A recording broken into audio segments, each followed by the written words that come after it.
Being a human is hard. We know the sorts of choices we ought to make, and we earnestly intend to make them, but when the time comes, we don't. We want to lose weight, but we eat a sundae.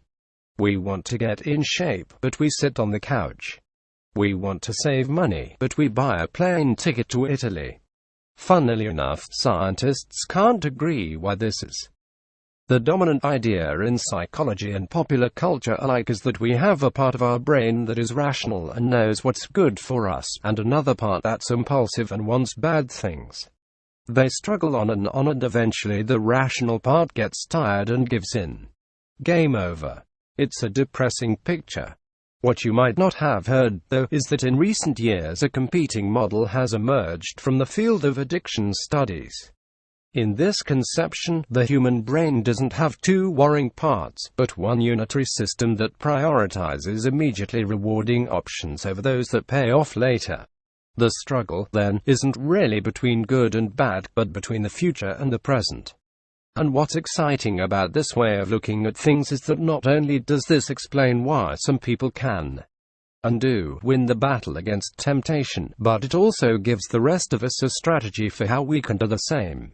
Of course, if we're going to talk about self-control, we have to talk about Stanford psychologist Walter Mischel, who in the late 1960s and early 70s famously gave 4-year-olds the choice between one snack treat right away or two in 15 minutes. When, years later, Mischel checked in on the participants in the so-called marshmallow test, he found that those who had waited did better in life in all sorts of ways. He concluded that they must possess a stable mental aptitude with which to beat back urges. In other words, willpower. About 3 decades later, another psychologist, Roy Baumeister at Case Western Reserve University, developed ego depletion theory to explain why people who try to do the right thing often wind up failing. He explained that, like a muscle, willpower eventually gets depleted and stops working. This willpower as muscle idea has been incredibly influential both in the field of psychology and in the popular culture. Just about every self-help book is based on it. In 2011, Baumeister co-authored his own bestseller on it. In the last few years, however, a replication crisis has been ripping through social psychology, and ego depletion hasn't fared well. The authors of a study recently published in the journal Perspectives on Psychological Science recruited more than 20 research centers around the world to conduct experiments involving more than 2,000 test subjects. They found no evidence for ego depletion. So if it's not a muscle, what is it? An alternate answer has its roots in studies carried out by a contemporary of Mischel's. In the 1960s, George Ainsley was a young researcher who wanted to understand how pigeons chose between options that were near or far in time. For instance, Ainsley offered a pigeon the option of getting 1 ounce of grain right away or 4 ounces of grain in 4 seconds. Ainsley found that pigeons can't stand to wait for the reward. They want the grain and they want it now, even if they have to settle for a much smaller amount. Essentially, the pigeons were treating the later reward as being worth less than the full 4 ounces. They were discounting its value. This delay discounting isn't too surprising. Most of us would rather be rewarded now rather than later, but what Ainsley found next was exciting. It turned out that the pigeons were discounting future rewards in a way that caused them to engage in a seemingly irrational behavior called preference reversal.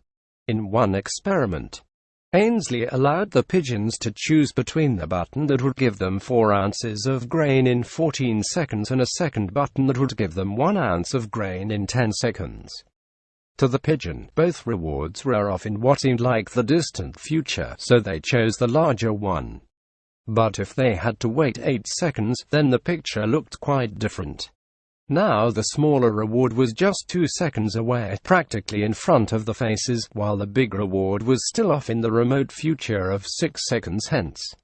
So they switched the preference and grabbed the smaller, immediate reward. They had changed their minds. The reason came down to the mathematics of how the brain calculates reward. Ainsley's papers are full of discounting formulae and graphs, but I prefer metaphor. Imagine you're walking along, and in the distance you see a tree at the foot of a mountain. The tree looks smaller than the mountain. But as you get closer to the tree, it starts to get larger faster than the mountain does, until eventually the two are the same size. Then the proportion switches. As you draw close to it, the tree looms higher and higher overhead. When you're standing next to the tree, that's all you see. While we might be hardwired to give in to temptation, there is a way for us to fight back. Similarly, when pigeons perceive two rewards far away in the future, it's easy for them to gauge the true relative size. But as time goes by, and the sooner a reward gets closer and closer, it looms larger and larger until it comes to seem more valuable than a larger reward that's farther away. This is the breaking point, where the order of preferences switch. The pigeon changes its mind. Ainsley realized that humans change their minds the same way. Suppose you want to become a novelist, so you decide to start getting up every day at 5 a.m. to write. How wonderful it will be to summon the muse tomorrow, you tell yourself as you set the alarm clock and slip into bed. Next thing you know, the alarm is going off, it's pitch black, and you find yourself smacking the alarm's off button, thinking, ugh, no way, and sliding back into the pillow's sweet embrace. Of course, eventually you'd wake up, at which point you realize that you've screwed up. You've short-sightedly traded your literary career for a few moments of comfort. But you couldn't help it. When the red cozy pillow was just a few inches away, totally undiscounted, its reward value was huge compared to its distant, steeply discounted alternative. Ainsley's greatest insight was that while we might be hardwired to give in to temptation, there is a way for us to fight back. Unlike pigeons, humans have the ability to foresee future payoffs, not just one, but strings of them stretching off into the future. When you struggle to get out of bed early, the trade-off isn't really between one moment of indulgence and one moment of future contentment.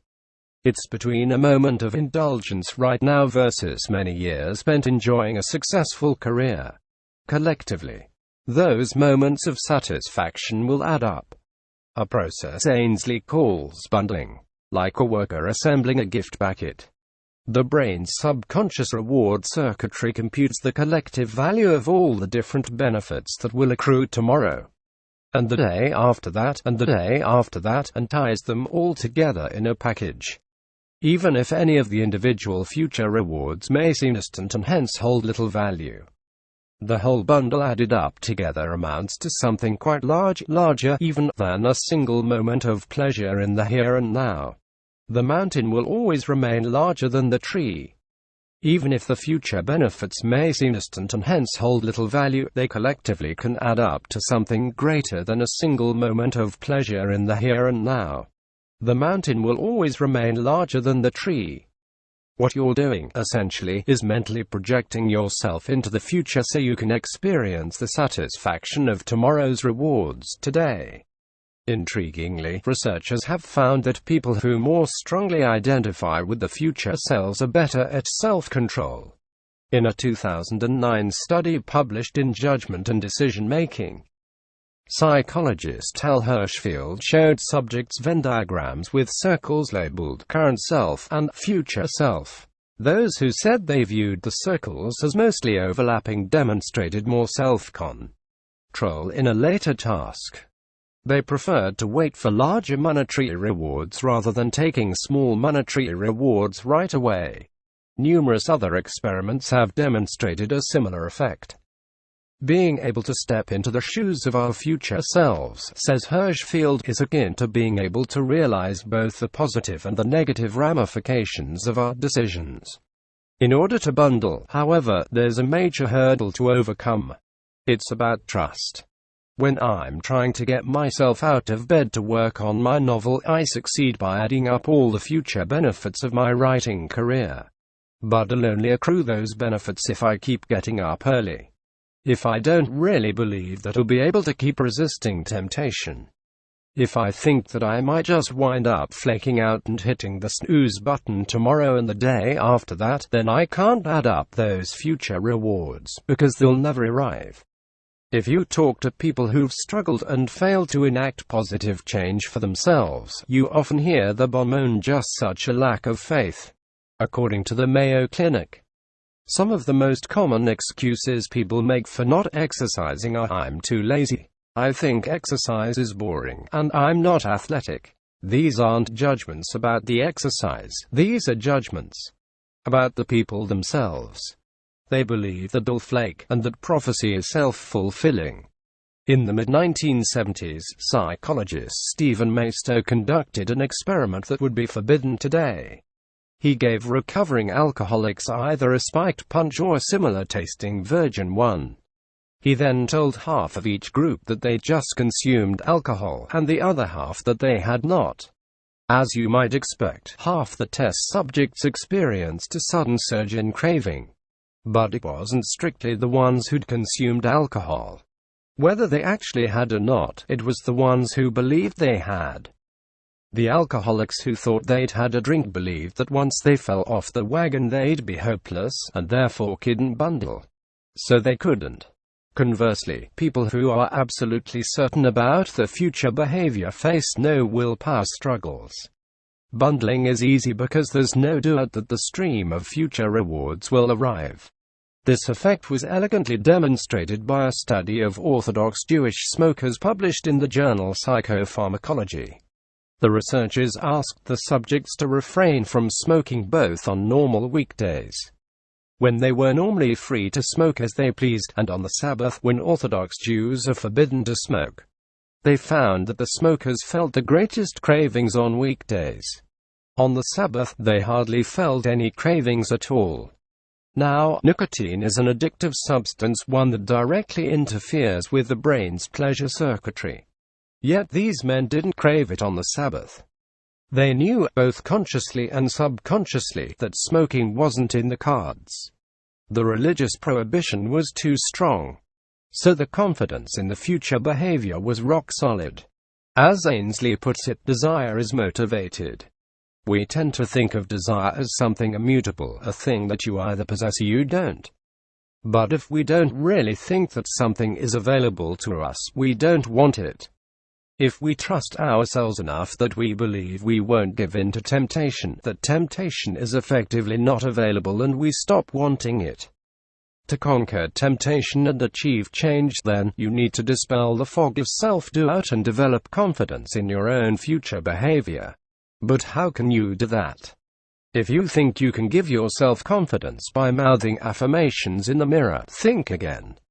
Studies have found that at a subconscious level, the way we form beliefs about ourselves isn't about what we say or even what we think, but what we see ourselves doing.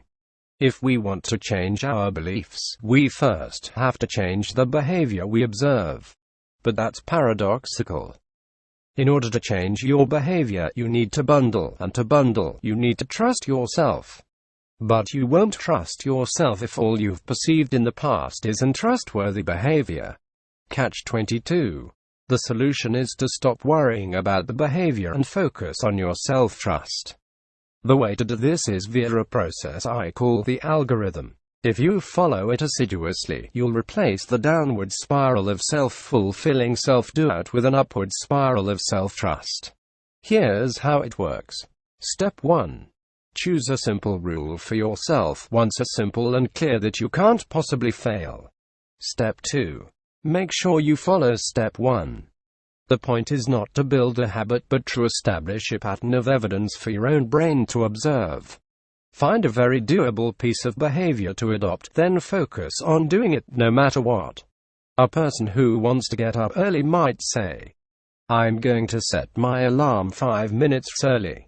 A person who wants to stop being a slob might say, "I'm going to make my bed before I leave the bedroom each morning." A person who wants to learn French might say, "I'm going to do 10 vocabulary flashcards on the train ride to work." In order to change your behavior, you need to trust yourself. The goals are so small they seem almost useless. But keep at them. As you establish credibility, you can use your new bundling power to set more ambitious goals, to do 20 flashcards, then 50. To start reading French websites. To become a French novelist. In time, the project becomes part of your identity, and your investment so enormous that you dare not let it slip away. Not only is continuing effortless, it actually becomes hard to stop. The intriguing thing about the algorithm is that although the science underpinning it is new, the technique itself has been around for years. Take Alcoholics Anonymous. The program is all about tackling an enormous problem by setting modest goals, going to meetings, staying sober one day at a time, and continually verifying that you're on track. Likewise with Weight Watchers. The idea is to impose a clear set of rules on the otherwise messy business of eating, and to keep checking in to ensure compliance. The algorithm isn't rocket science.